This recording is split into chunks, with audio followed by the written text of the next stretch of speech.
And, I think in the voiceover industry, because we're all such a bunch of freaking rock stars who love each other so much, it's really, really coming to the surface that, whoa, wait a minute. Like, we have Doug Bartling Jr., the quad father, who became a paraplegic at 19, and he's a rock star and he's a voice actor, and he should be getting work, and he's remote. He's not in LA, but that shouldn't always matter. Right? So that's getting better. You're listening to the Voiceover Casting Corner podcast. VCC is brought to you by The Voicecaster, the country's first and oldest voiceover casting house established in 1975. The Voicecaster casts thousands of voices every year across all genres, and we're excited to give you an inside look at the casting process direct from our casting team. Hey everyone, and welcome to Voiceover Casting Corner. I'm Kelly Moscinski. I am the owner and head of casting here at The Voicecaster. And I'm Kathryn Horan. I'm the senior casting director here at The Voicecaster. And we are so excited to have Aimee Gironimi with us today, an incredible voice actor and advocate in the voiceover community. So let's just start off with a little bit of your background, Aimee. So just tell us just a little bit about yourself. Sure. Thanks for having me. I would say I am a middle-aged career changer who made the right choice in life. I went from stage actor for a regional children's theater to 23 years in the nonprofit and corporate world. And decided that I wanted to be a voice actor by 50. And I knew that for years and years and years. But I wouldn't do it until I quit smoking cigarettes. And so I did that. And on my 49th birthday, which was almost 8 years ago now, I will say, I took my first class. And the rest is history. Yeah. Amazing. I love that. And that is so inspirational. I can't tell you how many times, people, we work with a lot of people who are on their second, third, fourth careers, you know, and it's inspiring that you set those goals like that and accomplish them. Thank you. Thank you. It's been, as you know, in voiceover, it's a wild ride and you have to hang on tight. It is. It really is. Tightly. Yes. So was there any certain defining moment in your life where you realized voice acting was what you had to do? Since I was a little kid, I loved watching awards shows and I loved the live announce, right? And so forever and ever since I was a little kid, I so looked forward to, even when I was sitting up late with my mom in the 70s, they'd get to stay up late to watch the Oscars, and I would like repeat stuff like coming up next, and I'm like 8 years old. But I loved it. So I knew forever that I wanted to be a live announcer. And so that's one of my big goals that I'm working toward. But yeah, I knew from young on. And then I knew probably in my mid 30s, I was like, you know what? I need to set a goal, because if I don't, I'm not going to do it. And then it took me a few more years to get that right too, and set the right goals at the right time, and, work it all out. And it all kind of fell into place the way it was supposed to. That's so awesome. And what led you to do something else before you got into voiceover? Well, when I did theater, I was in my 20s and I toured for a regional theater, but that was like joining the circus. There's no money in that. So, so at the time I had a longtime friend who, I was in Minnesota at the time. So I'm from Wisconsin, but I lived in Minnesota for 8 years, and for 8 years. And he was like, why don't you move to Milwaukee? And I was like, what am I going to do in Milwaukee? And so I moved here and I started in an AmeriCorps program. So I was like a community builder. And then I used the money from that to start college in my early 30s. So all through my 30s, I did my undergrad and graduate work, and ended up working in, I got my master's in adult education and organizational development.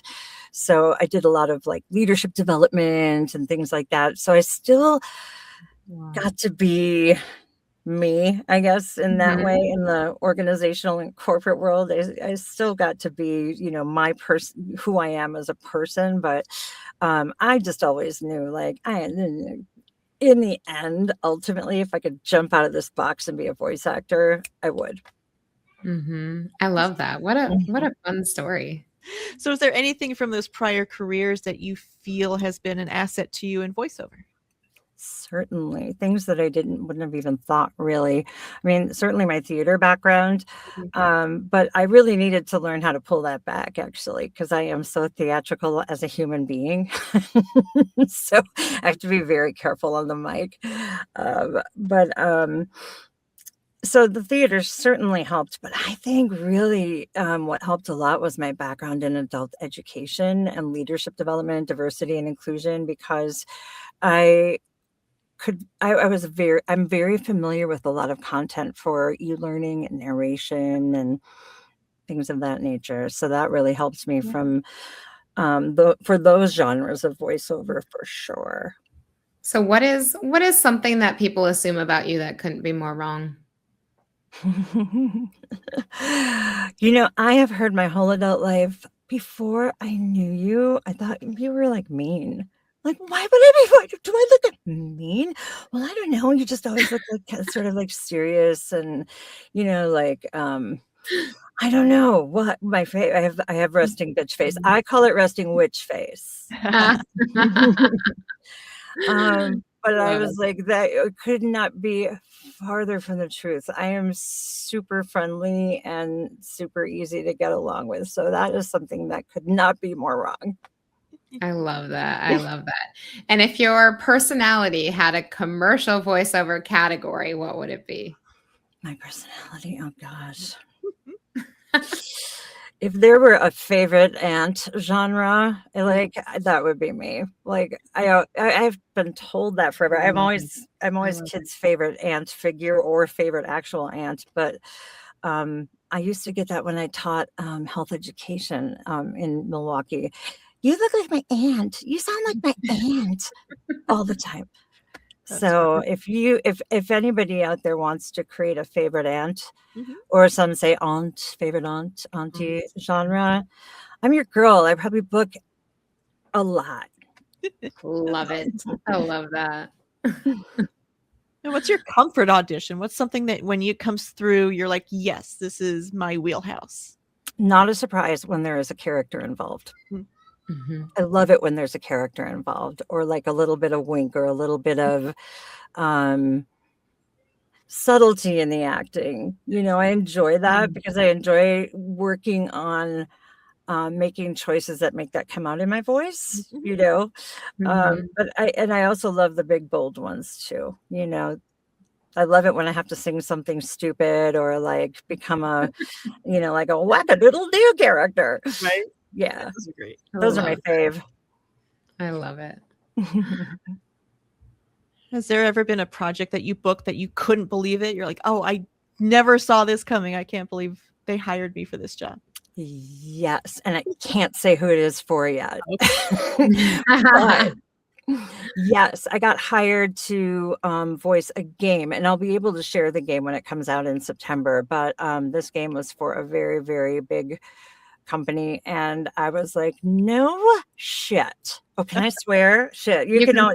can take that You're out. good. Yeah, we're No all good. kidding. I'll go Wisconsin on that one. No kidding. I got that one. Whoa, that was cool. Yeah, so I'm That's the voice of a kids game, which I will say fun. is interesting because a lot of people who have deeper voices like mine or medium, pitched voices think that they can't do kids stuff, but that is so wrong. You can do kids promo, you Yeah. can do kids games. You just have to do the acting. Right? Mhm. It doesn't I mean, you can Yeah. go down here and you can say stuff that's really fun and cool in a game, you know? Of course, Yeah. I didn't do that with It's all mine, about but Right. right, It's right. I mean, it's voice acting, I feel Uh-huh. like that's a big misconception, a That lot of is for sure. people think it's just doing voices. It's, "Oh, I can do the wacky characters. I can Right. narrate this or I can announce this," and, Mhm. and it's like there is so much more to it. so much more you can Yeah. do than you think too. Mhm. That was for me Yes. coming in. I didn't realize it until Randy Thomas actually told me this. Actually, she's like, I do kids promo. I mean, she was doing kids promo before any of us knew what kids promo was. And she has a very Yeah. low register. And I was like, Mhm. again, no kidding. Right. So then Yeah. I kind of shifted gears like, oh, Yeah. anything is really possible. Mhm. Yeah. I tell that to people too who have lighter voices, who have, higher pitched voices. It's Hmm. like Hmm. there is still plenty of work out there for that, and it's like Totally. don't underestimate because, it's Mhm. like I would say one of the things that we see in specs that really confuses people is gravitas. And Mm, gravitas, everybody thinks it means like you have to have a lower register, you have to have heavy. that depth to your voice, but really Right. gravitas actually means seriousness. Right. So no matter what voice you have, you can be serious. Yeah, I can be up So it's here and talk about something that is incredibly serious. I mean, exactly, I can't exactly. because it sounds funny. But but I could But totally yes. if you have a high squeaky voice, yeah, don't rule yourself out because you could be really it reminds me of, April Kepner on Grey's Anatomy. She kinda had that Mhm. higher little squeaky voice, like, but she could be Yeah. really serious. Mhm. Yeah. Yeah. So kind of moving into the acting side, what is there anything that from your perspective you think is something that separates a good actor from a memorable actor? Yeah, a good actor from a memorable actor. This is such a great question. Mm. I think a memorable actor is someone who you can tell makes great choices, is Mhm. intentional about why they did an audition the way they did. And I bet you guys can tell too. You know, Yep, instantly. um, instead of just reading it, I can tell someone is gonna book something if they really stand out as the person who sounded the most real. And I hate to say Mhm. that because we always see real person or Mhm. conversational, but it's really my word for it is natural. Mhm. Just Mhm. your natural self. Yeah, or You you're know? connected to what you're talking about. And you're connected to what Yep. you're talking about. Mhm, Yep. exactly right. So, Yeah. I always say change the word conversational to relatable. We just want to be able to relate good to you, call. and that's being you. We're Mhm, going to relate most to Mm. that authentic, just natural version of you. mhm, for sure. Yeah, yeah. Mhm. Has there ever been an adjustment you've gotten from a director or even a coach that completely changed how you approach auditions? For sure. 2 people come to mind right off the top of my head. So Terry Berland taught me something really important for me because I can tend to be so big in my auditions, and she taught me how to, search for the color of the spot in my head and start feeling the color of the spot too. Like, if it's a low key spot and you're, sort of observing from the background, like that for me is more of like a kind of like a blue, like a nice little cornflower blue in my head. And that helps me kind of pull it back a little bit instead of Mm. being like super orange where I'm like up and at it and, Yeah. brighter. And that really made a difference for me. That was a really good one. Um, Good. and the other one is from everyone's favorite Tina Marasco. I love her so much. Hi, Tina. Mwah. She taught me about being the cherry on top. So she was um, directing me on something at some point when I was coaching with her, and she said, you want to be the cherry on top. And so the reason I ask you to pull so Mhm. far back and kind of get yourself into the distance is that the cherry on top kind of completes it, but you're not the sundae. If it's Right. a TV spot, you're not the sundae. The sundae is Mhm. this cinematic thing that everyone's following, and Mhm. the cherry just puts Mhm. it all together. And that was just a Mhm. brilliant way for my mind to think about it. I love that. Good. Good. Mhm. Yeah, both of those are great, especially with the visuals, the colors and, the Sunday I because think for neurodivergent learners, for sure, yeah, I things mean, like it's that. like Yeah, people learn in so many different ways that it's like, yeah, that's great to kind of come at it from a few different ways for sure. Right, like, give me Yeah. colors and I'm all about Yeah. it, you know what I mean? Yeah, Yeah. I'm all yours if Yeah. you tell me that I need to imagine colors. You would have been perfect in a session I was in like 15 years ago where the director was directing in colors. He was like, I need a little bit more blue. It's a little too red right now. And I it's would know like exactly what they're talking about. the actor in the studio was a little bit like, okay. Like, I don't know exactly what that means, but I'm going to adjust and I'm going to go with it. Was it Terry which is Moran? exactly Was what she you have to directing? do. Yeah. That's I would have what been like, director. ooh, I got you. Bring it blue. Okay. Yeah. Yeah. It's so fun. So how has your relationship with auditions changed over the years from when you started to where you're at now? Oh man, what a difference 8 years makes. Oh my goodness, right? I will never master it. I am always practicing and getting in on classes and working with my cohort groups and things like that. But the difference is now I'm super excited about it and I never expect to book it. Hang on one moment. My mouth is dry. Sorry, guys. No, it's all good. So then it was like, oh my God, there's an audition. I got to run into the studio and just do it. No thinking about it. I mean, I was taught how to sort of like set up your audition and think about, the backstory and stuff like that. So you'd run in and then all day long, every time an audition popped up, you'd run in because everybody tells you got to get him in as quickly as possible. The difference now is, and this is something I just recently learned with Mark Ryder, is separate that bad boy into a few segments, make sure your sound and your environment is rock solid so that you don't have to worry about that. So make sure that element is out of the way, right? Then make sure you go through the copy, but you don't just hop on the mic and start doing it. You start thinking about it. You start developing your point of view about it. And once you've got that, then you go to the third part, which is laying a track down, right? Or giving a couple of takes for an audition.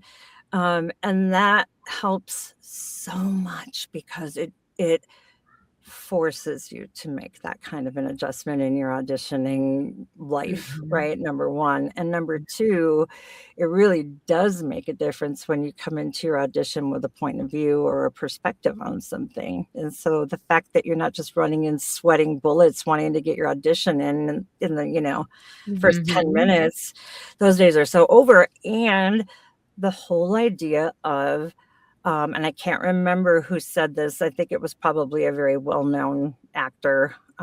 Maybe you guys will know, but to always go in knowing you're not going to get the part or not going to get the role. But that's not a negative thing. That is now for me, it's like, I'm just having fun. Plus, I'm not always able to be in the studio because of my disabilities. And so when I have studio time now, it's fun time, it's play time, it's creative time instead of urgency and, rigidness and, sweating and just making everybody be quiet. Right. I'm much more relaxed about it now because of all of the training I've done and all the nuggets I've gotten from everybody in the industry. So now I can take that and go, all right, now I know how to not hyper focus on the words of an audition, but to focus on the components of what makes a great audition. It's not just the words you're saying, it's all the other things. Yeah. I also feel like that urgency that people run into the booth with as soon as they get an audition often translates into desperation. Like that's what I start to hear is the like, yeah. And you obviously don't mean it like that. But yeah, once you can kind of go back to the basics of like, I do this because it's fun. Auditioning is the job. Yes. Like you're never guaranteed to book. Your job is auditioning and you see what happens. And that's exactly. Say that again, Kathryn. That takes the pressure off. It takes the pressure off. It does. There's nothing I hate more than when an actor comes in and says, I really want to book this spot. Like your Like, chances well, are, you're not. yeah, I'm not gonna book it. Yeah. every single time you get, called in to do, you're on the short list, or you get called to do another, couple of takes of it. Every time that happens, you should feel amazing because you're getting there. You're Yes. getting to that point where it's possible that you could have booked that, right? And you get to get in the ears of all of these fabulous people who are hearing your auditions and saying, in fact, I just got an email today. We picked somebody else for this because they worked better with the youth voice, but we loved your audition and we want to do some more work with you really soon. Can we email you? Oh, Those are the things that happen that Yeah. can come out of it when you go into it thinking this should be fun. I should be enjoying my craft, and something good can come out of it, whether or not I get the role. Yep. exactly. And you're always planting those seeds. Like we have literally seen people create spots and create characters for people because they've loved their auditions consistently. They just haven't been right for that exact thing. So that kind of stuff happens all the time. It's planting those seeds. For sure. Now shifting gears just a little bit to your advocacy. You are such a strong advocate for disability representation. What kind of inspired you to sort of step into that in the voiceover world? It's funny because before I even knew about the disabled voice actors, it was called Database at that time. Now it's the directory. Before I even knew that existed, I knew that I wanted to be elevated in the LGBTQ space and in the disability space as someone who is an advocate and as someone who does want to connect with other people in those spaces in this industry. So I became nationally certified for both of those things.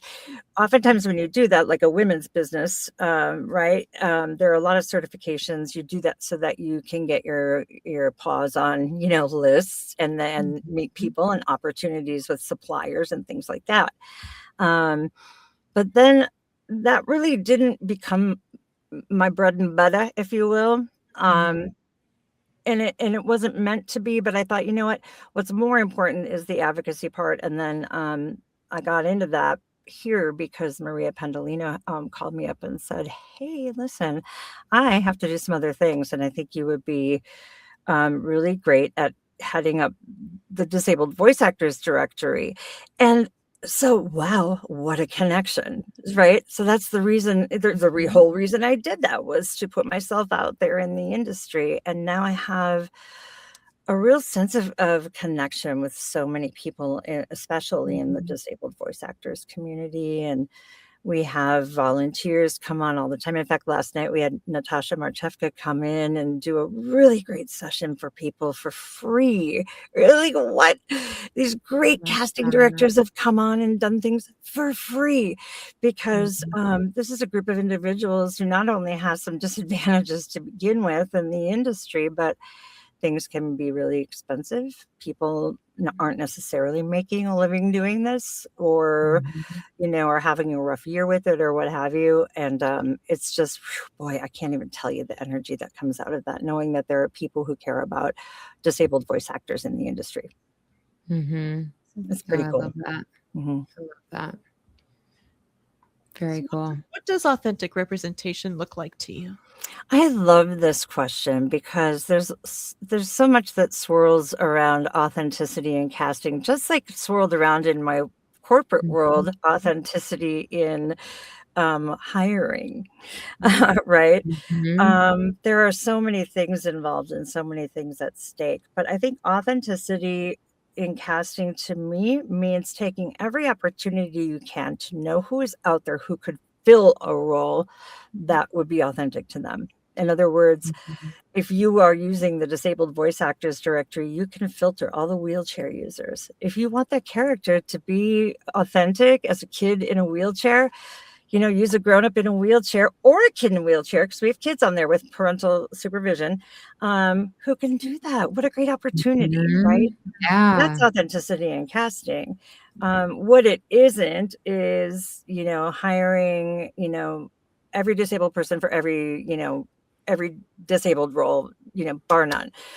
it's not always possible, but that's what we're trying to sort of do with that disabled voice actors directory, is get casting directors, in the know. In fact, we had DreamWorks reach out to us the other day, do we have access to your list? I mean, it's like, what? So yeah, I think it's been a really, really awesome thing for folks who are in it. So, Yeah, such a great resource to have. Yeah. And kind of building off of that, what are people in the industry getting right lately, and where is there still room to grow?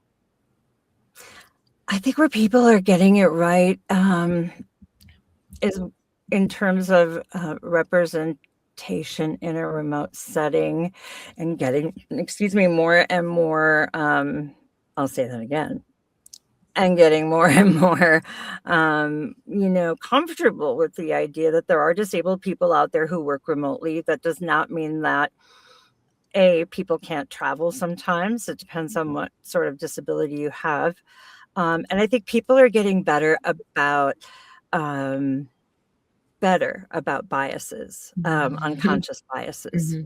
But with disability in particular, there are a lot of unconscious biases that come up about disabled individuals, like less than or incapable of.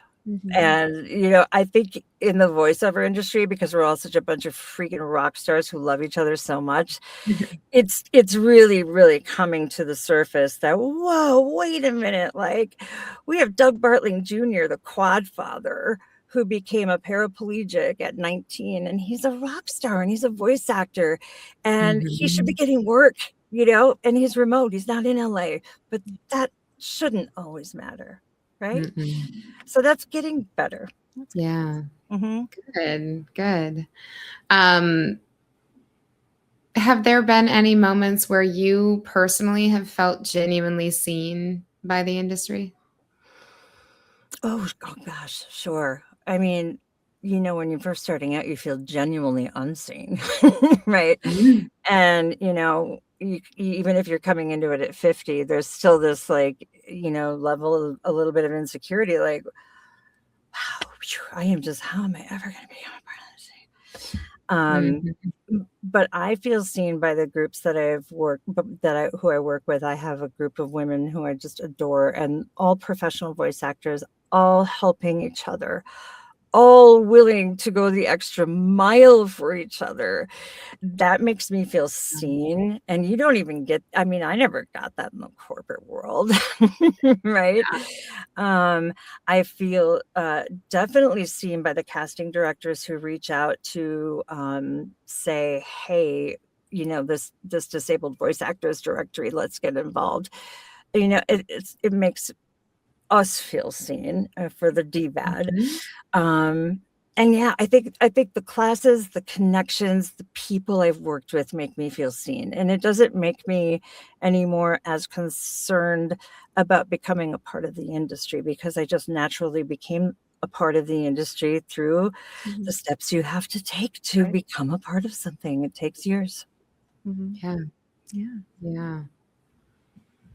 So if every casting director, producer, and client were listening to this episode, what is one thing you would hope they would take away from this conversation?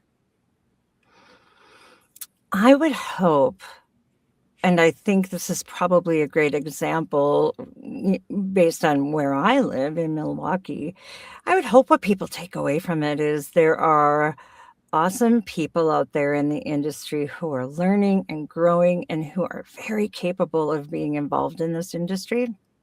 And I think that there are now more opportunities because of that to take meetings with people online for agency representation. It doesn't perhaps happen as much, or maybe people slip through the cracks, but there are a lot of what about this is that could happen out there. Did I go astray on that question? I may have. No, that makes sense. Yeah. No, that was good. Yeah. And then from your perspective, what opportunities become possible when we stop seeing accessibility as an accommodation and seeing that as an opportunity? Oh man, well, you can open yourself up to some new incredible talent, I would say, for casting directors and agents. If you sort of remove that barrier, because it is a barrier for a lot of people. There are barriers to entry anyway that exist, but be a disabled voice actor in a remote, studio, and it's like, it's a whole different ballgame. So the opportunity, wait, same question. Am I back to answering the other question? No, Sorry about you're that, good. you guys. Yeah. I don't know why I'm seeing spacing out all of a sudden. We'll edit accessibility, that. yeah, no, seeing it as an opportunity versus an accommodation. Yeah, it's an opportunity, like you were saying, for casting for agents. Yes, and accommodations mean something different to everybody too. Like, I need 2 accommodations. 1, I need to be able to see my copy, right? 2, I need to be able to sit down because I have some really bad osteoarthritis throughout my body, and it can be very difficult for me to stand for too long. So that, like, those are simple accommodations, right? Very, very simple. Yep. Some people need to time out because they have to get to the bathroom and they need their caregiver to go with them, and they may have an urgent issue that is unexpected, right? So accommodations can also mean having the patience to understand what people's disabilities are, right? And maybe learn more about what accommodations are and aren't, so that there isn't, again, a bias. Oh, this person needs accommodations. Oh God, I wonder what accommodations they need. Well, it can be real simple. And can I give you a case in point? Yeah. This is a great story. The other day, I got called up to do a recast for a big brand. And I was up, I didn't get it. We'll just say that. Shoot. But I was called up to the plate to do this fabulous character. And I knew it didn't seem right, but I was missing a word at the end of one sentence. So I thought the character was just stopping short. But there was a word that dropped and went way off to the left-hand side of the page, and I'm blind in my left eye. So I didn't see it way over there several times. And the casting director came back and said, I want you to have the best opportunity to get cast for this as possible. So I'm going to tell you what, you're missing a word. And here's where it is. And I was like, thank you for sharing that. And thank you for giving me another opportunity, because had I not known that, you would have thought I was just a flake. Right? Like, he's a professional voice actor. Like, what? You can't even get the words on the. But it was so cool because it was like, well, that's an accommodation in and of itself for a casting director to say, I really want this for you, so I'm going to help you figure this out. Yeah. Cool. Yeah, that's amazing. And it very much is one of those things where people hear accommodations and they're like, ooh, this is going to be difficult, or, and it's like, a lot of times it is just like patience and compassion for other humans, like that's a little kindness.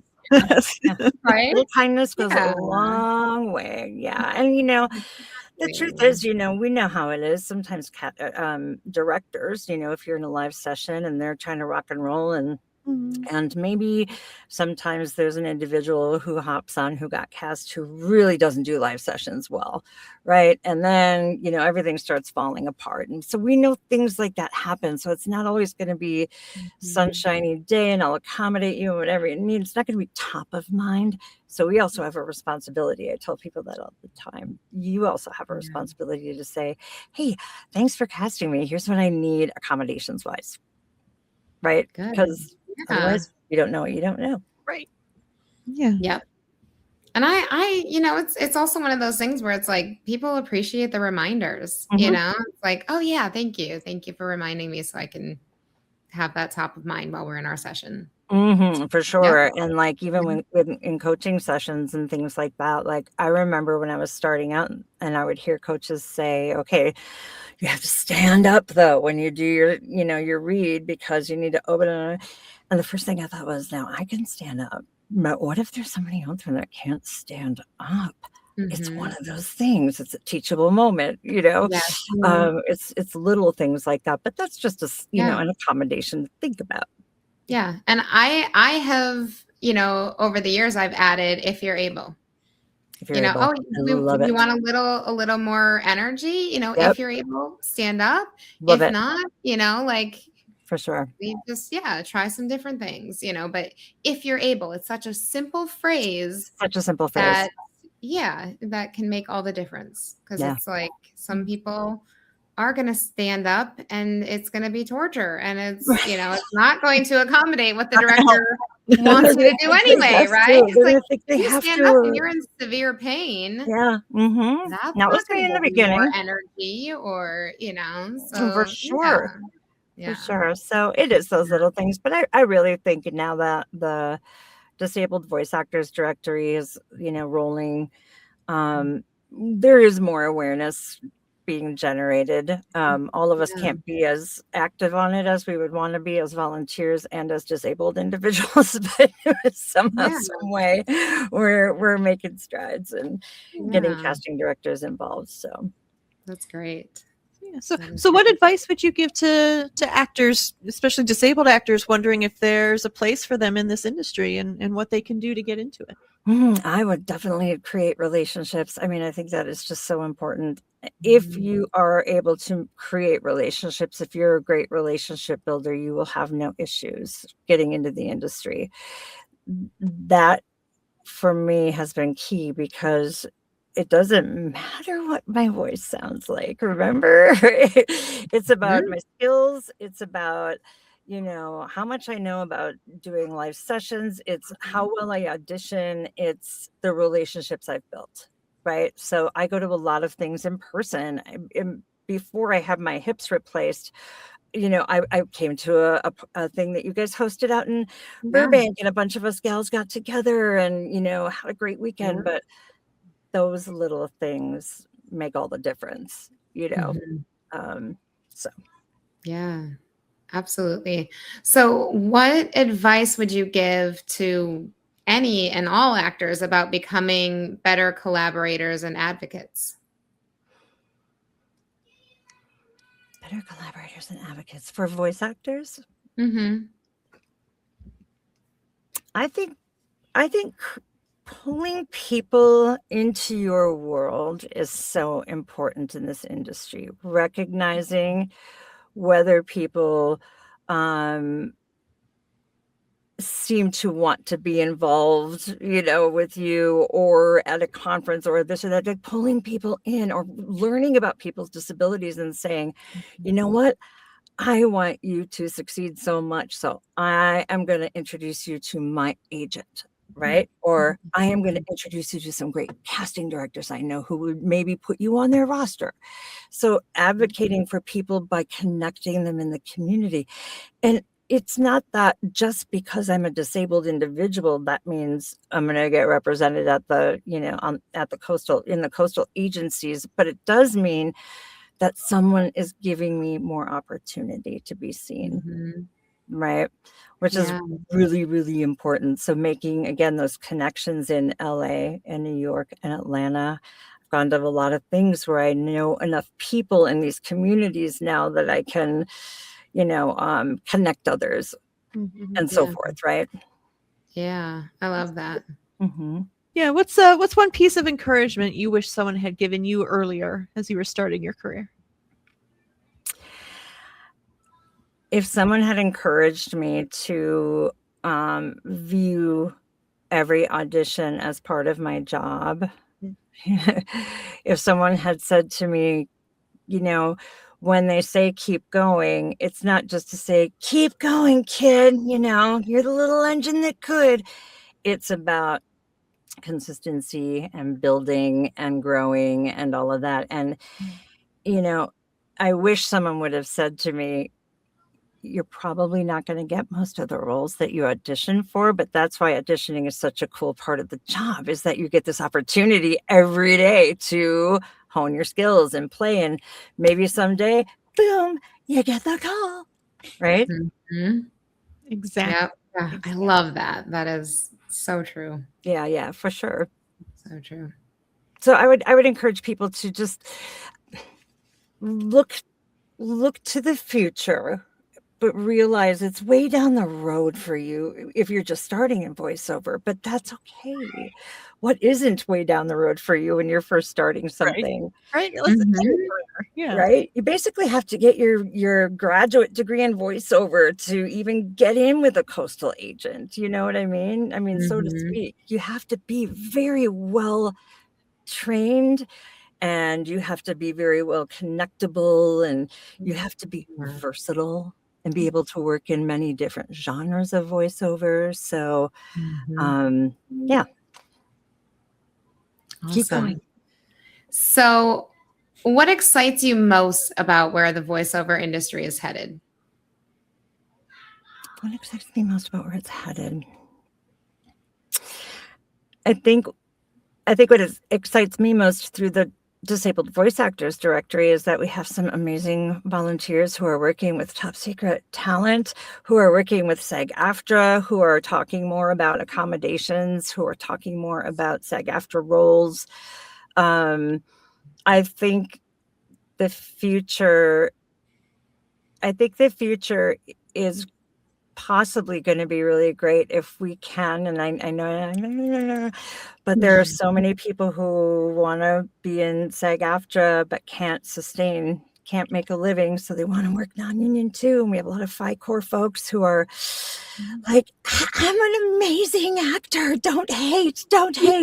So hopefully there will be a day when SAG-AFTRA will really have partnered with us to figure out a way to just really keep building capabilities in that space, and also recognizing in the non-union space what kind of amazing work is out there. And I like the future of identifying rates. People are becoming more and more versed in it, speaking the same language, not cutting so that they can get the bid, things like that. So the future, I think, is more based on some practices instead of just like willy-nilly. I think that's a good thing. Yeah. Yeah. A lot of people describe it as the Wild West, right? Yes. Right now. Like that is not wrong. Yeah. And what legacy do you hope to leave, not just as an actor, but as an advocate? Not just as an actor, but as an advocate. I think the legacy that I would like to leave is showing people how you can stay relevant in an industry that is very fast-paced when you're middle-aged, disabled, just starting out in this industry. I think that the legacy I want to leave is that there was a gal who really did a cool career change, and then became a part of the community, and then became a part of the Disabled Voice Actors Directory. And so the legacy I want to leave is that I was able to do that at a stage in life where most people would think, there's no way I can get into all that, right? That's the legacy I want to leave. You can be any age you want to be, and you can get into this industry, and you can dye your hair purple like I do, and you can do it and be successful with it if you create a strategy for it. I think that's super powerful, because I think as a society, we sometimes feel, oh, I'm too old to do that now, or oh, there's not enough time. And no, there's always a chance. If it's something you love and want to pursue, go out and do it. For sure. Yeah. And some people are very lucky. Like, I'm very lucky. I have my wife, who is an incredible partner for me. And, I have her insurance, and she has, she's been at her job at Children's Hospital here for 25 years. And, even though my income is necessary to our life as well, I feel very lucky that I am not one of those people who doesn't have a partner in this. And I admire the people who do it completely on their own as single individuals, because you're probably also doing a lot of other things to get by too. Oh, sure. And that is admirable, Mhm. because it's not easy. I really appreciate having the opportunity that I've had at this stage in life to do something with a partner as a backup. Yeah. That's why I said to Becky, my wife, that's why everybody says on the awards shows, and seriously, to my spouse, I would not have been able to do this without you. And you know that. Mhm.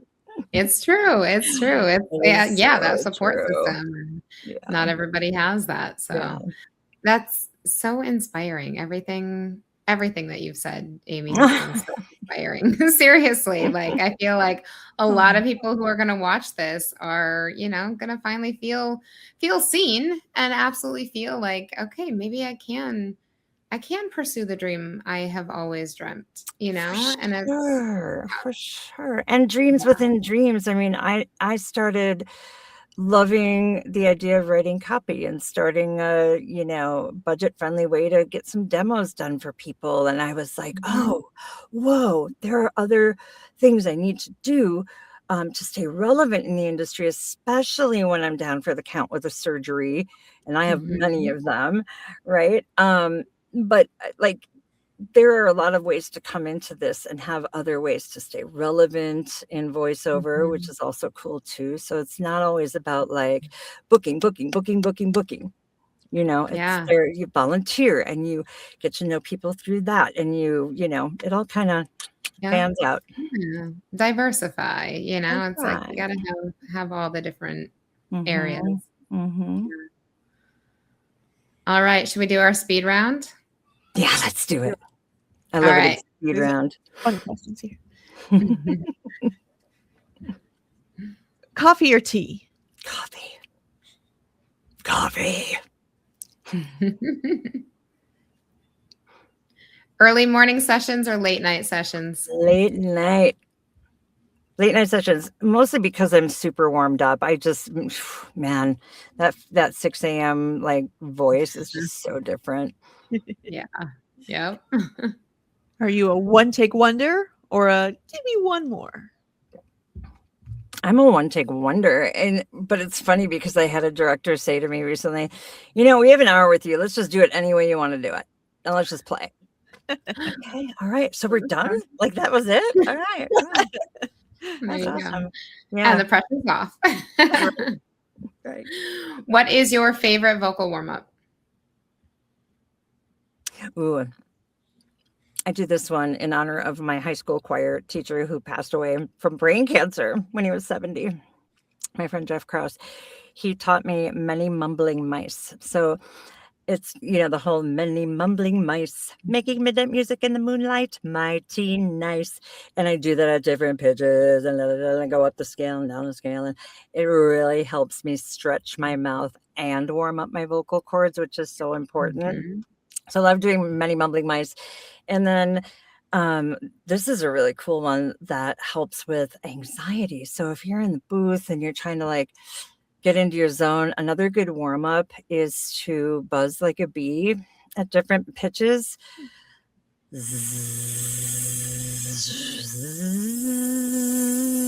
It resets your vagus nerve.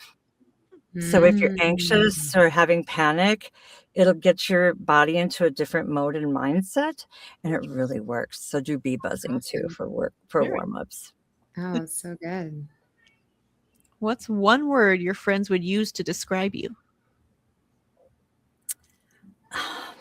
Jeez, one word my friends would. One word. Awesome. No, I don't know. I love it. Awesome. We'll just say awesome. I'm an awesome Perfect. friend. What is one word that you'd like casting directors to associate with you? Awesome. Awesome. Fun. Versatile. Yes. Oh, Versatile. That's good. That's good. What's your favorite way to celebrate a booking? So Becky works downstairs. Since COVID, she's worked at home. And my favorite way to celebrate a booking is to run onto my studio, and I have a booking song, and I can do my little claps, and she comes up, woohoo, and we do this whole thing in the kitchen and high five, and it's super fun. And then the dog all of a sudden is there, like, what's happening? What's happening? How can I be involved? Love it. Yeah, so I like celebrating with them it. right away when I find out. And you have to celebrate every little win, Every you know, win. you have Mhm. to. Yep.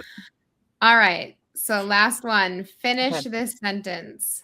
The future of voiceover is Women. yes. More women in I love it. spots where typically men are used, and that is not anti-men. I love the men that I know who are in the industry, but it is more about balance. So I think the future of voiceover is women. Yep. Shout out to Building Doors. Christy Yep. Harris for the win. Yep. Awesome. Well, thank you so much for this chat, Aimee. Like Thank we you so got much for so inviting many me. great things from you, and so much Thank you. inspiration. And I feel like everybody who listens is going to have that renewed inspiration. So thank you so much for that. Certainly my pleasure. I really appreciate you asking me to be on. I had a super fun time. Awesome. All right. Thank you so much. And You're welcome. be sure to subscribe so you can catch our next episode. Thanks, everyone. Catch a new VoiceOver Casting Corner episode every second and fourth Tuesday of the month. Be sure to give a thumbs up, subscribe, and follow us at The Voicecaster on social media.